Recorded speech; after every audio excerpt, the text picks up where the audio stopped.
Hey, good afternoon, good day, whatever. It might be morning to you. Who knows? But good day to you. This is Todd. I am a regular dude walking in the Word. You ever felt like some days you have a distorted view? Like when I get up in the morning, I'm reading, I try and do a bunch of reading in the morning. When I do, I'm putting on my glasses here, my spectacles. Then later on, if I go and try and read something without my glasses, I can't see it worth a hoot because my eyes have, gotten used to my glasses here. And so I have a distorted vision. So, like I was reading this morning, and now if I go and try and read this Bible like this, my vision is distorted. Okay? And you're going to find in your life, if you're operating out of fear, your vision is going to be distorted. All right. And that's what's happening here in Exodus. This is a good example of that. In Exodus, we're reading today from chapter 14, verses 10 through 18. The Israelites have all of a sudden, they thought they were home free, and then all of a sudden it seems like they're trapped. We talked about that 2 days ago.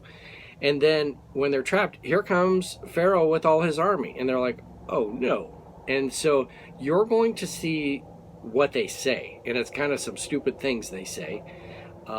And it's really a distorted vision because they're operating out of fear. All right, so let's read here today. This is taken from Exodus 14, verses 10 through 18. Put your spectacles on here so you can see clearly. It says this: as Pharaoh approached the Israelites, they looked up, and there were the Egyptians marching after them. They were terrified and cried out to the Lord. They said to Moses, was it because there was no graves in Egypt that you brought us to the desert to die? What have you done to us by bringing us out of Egypt? Didn't we say to you in Egypt, leave us alone, let us serve the Egyptians? It would have been better for us to serve the Egyptians than to die in the desert. Okay, that's just a whole bunch of stupid sentences they just said there. The first thing there is, was it because there was no graves in Egypt? What's Egypt known for? Egypt is known for all the practices and rituals it has for death. They're known for mummification. They're known for building the pyramids. The pyramids are not for anything for the people alive. They're tombs. Okay, so Egypt is known as a place of death rituals. All right, so Egypt has a lot of places, to be buried. And so they're saying that stupid thing. Is it because there's no graves in Egypt, that you brought us out here to die? A stupid thing. And then it says it would have been better for us to serve the Egyptians than to die in the desert. Well, no, they're not going to die in the desert. They've got God on their side. And I'm sure when they left Egypt, they were like, oh, so glad I'm not a slave anymore for 400 years. How soon they forget that whole thing.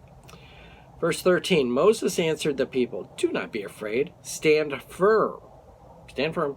You just stand right where you're at. And you will see the deliverance the Lord will bring to you today. The Egyptians you see today, you will never see again. Oh, ain't that interesting? All these other plagues, you'd see them, day after day. Well, here, you won't see them again. This is it. This is like the 11th plague here. The Lord will fight for you, and you need only be still. Then the Lord said to Moses, why are you crying out to me? Tell the Israelites to move on. Raise your staff and stretch out your hand over the sea to divide the waters, so that the Israelites can go through the sea on dry ground.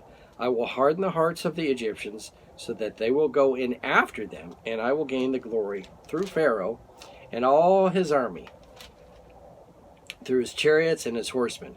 The Egyptians will know that I am the Lord when I gain glory through Pharaoh and his chariots and his horsemen. Okay?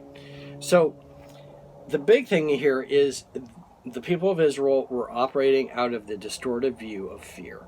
And so they saw this, and they saw it as like, oh no, we're doomed. Okay? And then they said, stupid things to give evidence to that. But when you look at it through the eyes of God, when I look at the Bible through my glasses, I see the Bible differently because I can actually read it. When I look at it through the eyes of God, and God tells them, here, this is what's going to happen. He tells Moses, hey, this is what's going to happen. Pharaoh's going to come chasing you down, and you're going to open up the sea, when I tell the sea to open up, and all the Egyptians are going to die. And remember, he said, the Egyptians you see today, you won't ever see again. All right? So you look at it through God's eyes. So you can choose today how you're going to look at things. You're going to look at it through fear and have a distorted vision of things, or are you going to look at it through the way God sees it and what he has promised for us? And it would have been great if they would have gone like, hey, you know what? It looks like we're trapped here, and we're not getting out of here. And look at that. And the Egyptians are coming after us. But, we got God on our side, so I wonder what he has up his sleeve to do today. How about, let's see, he's already done 10 plagues. Let's see what number 11 happens to be, the bonus plague, you might say. So anyway, you choose how you're going to operate today.